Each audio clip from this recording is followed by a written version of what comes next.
出了一条异形蝈蝈。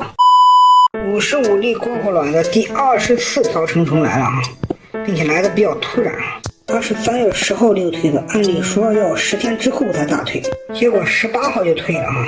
果然是事出反常必有妖啊，出了一条异形蝈蝈，又叫水鞍蝈蝈。它的鞍子是鼓起来的，里面像是一包水一样，所以叫水鞍，是个元宝肚。这膀子看着还挺带劲啊，膀墙立得挺高的，但从右侧来看，实际上有大问题啊，这个膀峰也太大太散了，唉，真可惜。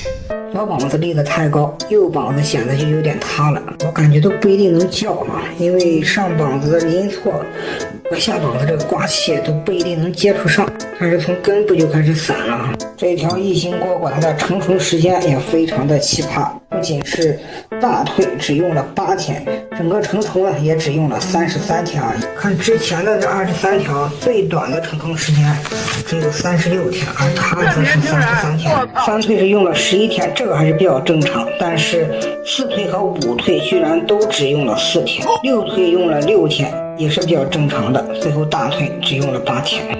笑。还有比较妖孽的一个地方，这可是山青卵出的蝈蝈。